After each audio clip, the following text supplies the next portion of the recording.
The stage is drenched in blood-red light. A guillotine stands ominously at center stage. A man with wild black eyeshadow, a cane, and a snake wrapped around his neck strides forward, commanding the crowd's attention. Then, with a flash of steel, his head is severed before thousands of screaming fans. But seconds later, Alice Cooper rises from the dead, grinning as if he's just stepped out of a nightmare. For decades, Alice Cooper has been one of the most controversial figures in rock music, known as the godfather of shock rock. His performances are filled with gruesome theatrics, simulated executions, blood-soaked props, and eerie imagery straight out of a horror movie. But beyond the spectacle, rumors have persisted for years. Are Alice Cooper's performances just entertainment, or do they have a darker meaning? Some believe that Cooper's use of occult symbols, macabre stage shows, and sinister props hint at genuine dark rituals. Others argue that it's simply theater taken to the extreme. But what's the truth? Is Alice Cooper truly dabbling in something sinister, or is he just a rock star pushing the limits of stage performance? Let's uncover the truth behind Alice Cooper's dark rituals on stage. Alice Cooper, the birth of shock rock. To understand the origins of Alice Cooper's dark theatrical performances, we have to go back to the late 1960s and early 1970s. Born Vincent Damon Fernier, Cooper initially fronted a band named Alice Cooper before adopting the name as his own. From the start, he aimed to shock and captivate audiences, blending horror, vaudeville, and rock music into something completely new. He took inspiration from classic horror films, circus freak shows, and gothic literature. Unlike his contemporaries, who stuck to traditional rock performances, Cooper introduced elaborate stage productions filled with shocking and grotesque imagery. From theatrical executions to eerie symbolism, Alice Cooper quickly gained a reputation as one of the most controversial performers of his time. But what made him truly infamous were the rumors of real dark rituals woven into his performances. Dark rituals and occult symbols on stage. Alice Cooper's shows were not just concerts, they were immersive horror experiences. 1. Simulated executions, guillotines, hangings, and the electric chair. One of Cooper's most infamous stage props is the guillotine, which he used to simulate his own beheading night after night. In some performances, he would be hanged on stage, only to miraculously return to life. The electric chair routine had him thrashing in apparent agony before being revived by eerie stage magic. These mock executions led to widespread speculation. Was this just theater? Or was Alice Cooper reenacting something more sinister? Perhaps even ritual sacrifices disguised as rock concerts. 2. Snakes and occult imagery. Cooper's performances often feature live snakes, which slither around his neck as he sings. Snakes have long been associated with ancient religions, occult practices, and even satanic imagery. Some claim that his use of snakes symbolized forbidden knowledge or a connection to dark forces. While Cooper has always maintained that he simply likes snakes, the rumors only grew. 3. Gothic, satanic, and ritualistic themes. From inverted crosses to demonic makeup, Alice Cooper's visual aesthetics have often been linked to Satanism. His album artwork and stage designs frequently feature graveyards, pentagrams, and Gothic cathedrals.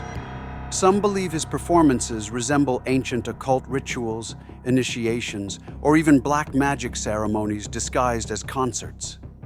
The combination of blood, fire, and eerie chanting has only fueled speculation. But are these rituals real, or is it all an act? Is Alice Cooper a Satanist? The man behind the persona. Despite decades of accusations linking him to occultism and Satanism, Alice Cooper has consistently denied any real connection to dark rituals or devil worship. He has openly stated in multiple interviews that his on-stage persona is just that, a character, not a reflection of his personal beliefs.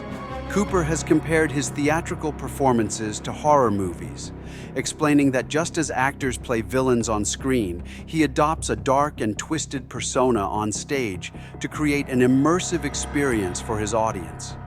In reality, Alice Cooper is a devout Christian who speaks candidly about his faith, family values, and personal beliefs.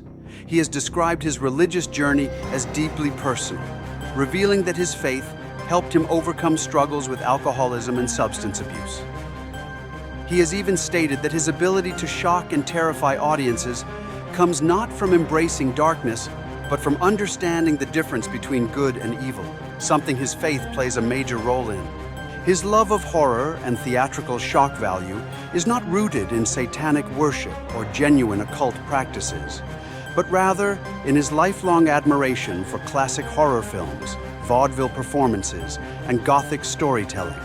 His goal has always been to entertain, provoke thought, and create a larger-than-life stage presence, not to spread any real sinister message. The backlash and controversy surrounding Alice Cooper. Alice Cooper's performances have sparked outrage for decades. Religious groups and conservative activists have accused him of promoting Satanism, corruption, and evil. Parents feared his influence on youth, believing his concerts were a gateway to demonic forces. In some countries, his concerts were banned due to their controversial nature. But ironically, this negative publicity only fueled his popularity.